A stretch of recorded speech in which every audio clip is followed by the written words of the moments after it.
Olá, amigos, tudo bem? Sejam bem-vindos a essa nova iniciativa da Central do Livro de Mórmon. Nós vamos estudar o Livro de Mórmon, todos os versículos dele, nessa sequência de vídeos. E o que nós pretendemos é poder estudar com vocês de segunda a sexta-feira, todos os dias no mesmo horário. Então, vai ser um esforço da nossa parte, mas vai valer muito a pena, porque este livro é muito precioso. E a Central do Livro de Mórmon, ela surgiu exatamente para defender, valorizar, divulgar o Livro de Mórmon. Então, eu espero que a gente possa ter um estudo proveitoso juntos. E nós vamos começar com as páginas introdutórias.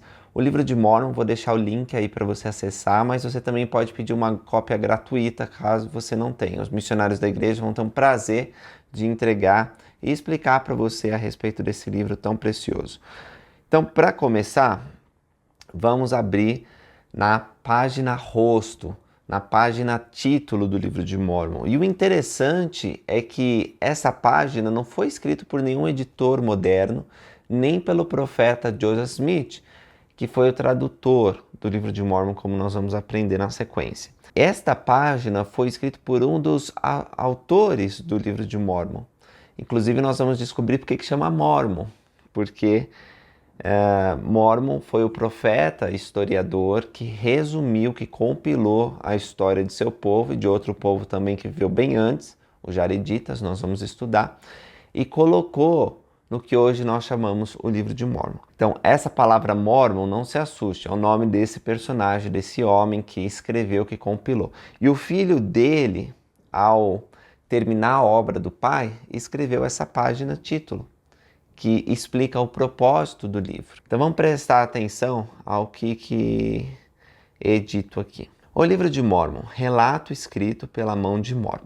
Essa palavra Mórmon, ela provavelmente significa muito bom. A gente não tem o conhecimento perfeito a respeito da língua que esse povo tinha, mas aparentemente significa muito bom. Então, por muito tempo, os membros da Igreja de Jesus Cristo dos Santos Últimos Dias foram chamados de Mormons, exatamente porque acreditamos no Livro de Mórmon. E eles usavam essa palavra Mórmon para ridicularizar, para fazer chacota mesmo. Assim como foi no início, né? A palavra cristão era usada para dizer, você é um cristão, como um xingamento. E na verdade era um elogio, porque cristão significa seguir Cristo. E nós, membros da Igreja de Jesus Cristo dos Santos Últimos Dias, tomamos sobre nós o nome de Cristo. E gostamos muito de ser chamados cristãos. Também gostamos de ser chamados Mórmon, porque Mórmon significa muito bom. Mas, para evitar confusão, porque a igreja não é de Mórmon, nós dizemos, nós somos membros da Igreja de Jesus Cristo dos Santos Últimos Dias.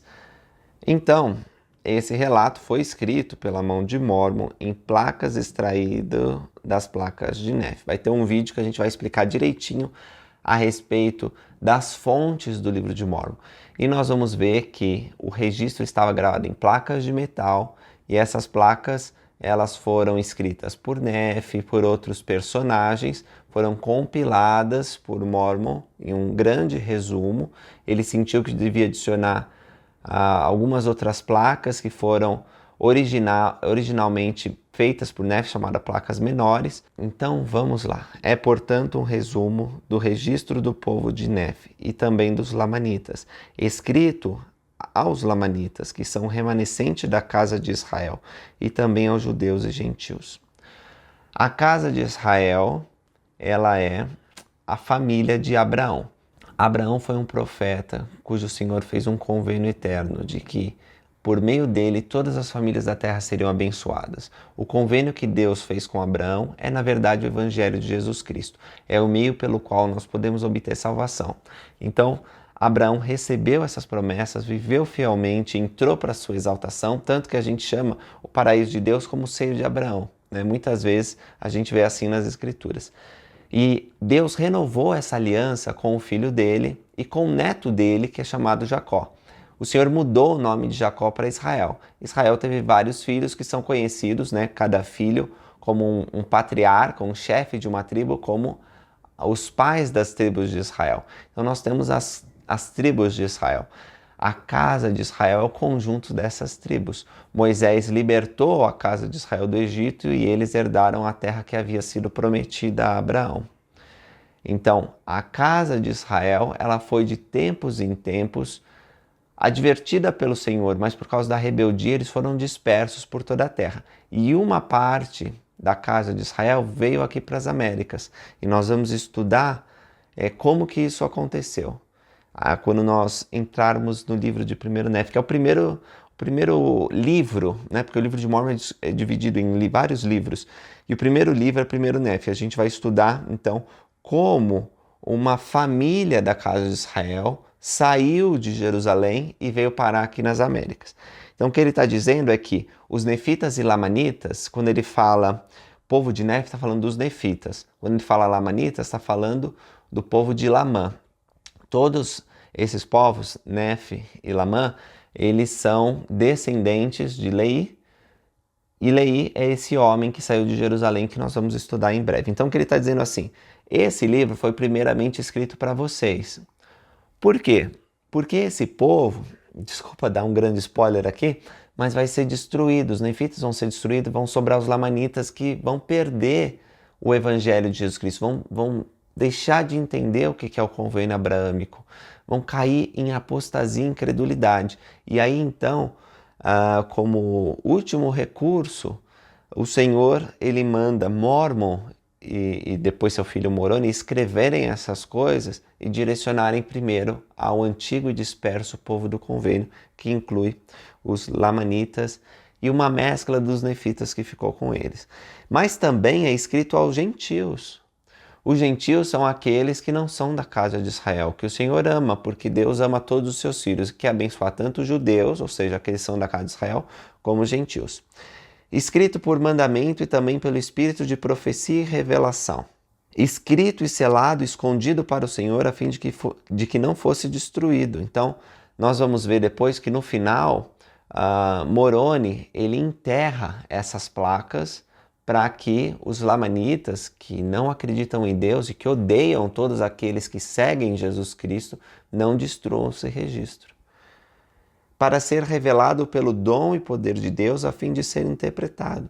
Nós vamos estudar daqui a pouquinho como Joseph Smith encontrou essas placas e como traduziu pelo dom e poder de Deus. Selado pela mão de Moroni, escondido para o Senhor a fim de ser apresentado no devido tempo por intermédio dos gentios, para ser interpretado pelo dom de Deus.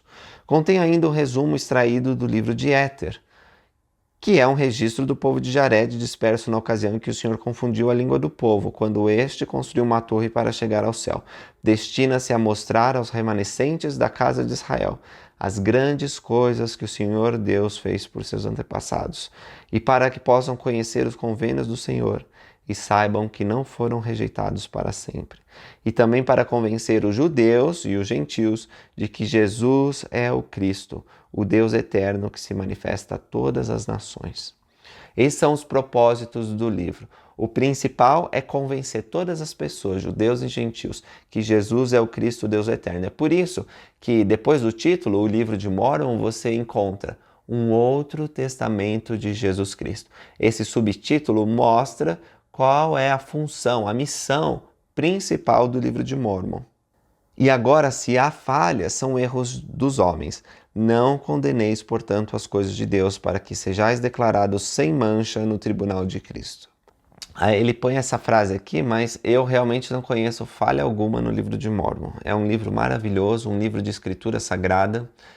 É um livro que, como a Bíblia, testifica de Jesus Cristo.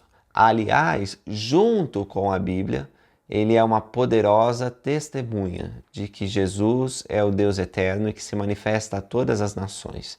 E nós vamos poder fazer muitas vezes um estudo comparativo entre os ensinamentos bíblicos e do livro de Mórmon e ver como eles se fortalecem e como usando tanto a vara de José como a vara de Judá, porque a vara de José é o livro de Mórmon e a vara de Judá é a Bíblia, conforme Ezequiel profetizou lá em Ezequiel 37, quando nós usamos esses dois livros juntos, eles se tornam um só na nossa mão e uma poderosa ferramenta para convencer todas as pessoas que Jesus é o Cristo e que ele se manifesta a todas as nações. Também para que nós possamos conhecer os convênios do Senhor e saber que não fomos rejeitados para sempre. Vai ser uma grande bênção para mim poder estudar o livro de Mórmon junto com vocês. Eu peço que vocês, ao assistirem esse vídeo, façam comentários sobre o que vocês gostaram no vídeo, na leitura, que vocês possam enviar suas perguntas, que possa ser um momento de interação entre nós. Também peço que convidem outros para assistir. Não é fácil gravar esses vídeos diariamente, mas é um esforço que vale a pena. E eu peço que vocês possam acompanhar e aí dar sua curtida, o seu comentário e compartilhar com os amigos. Amanhã nós voltamos para estudar a introdução do livro de Mórmon. Obrigado por assistirem. Até a próxima.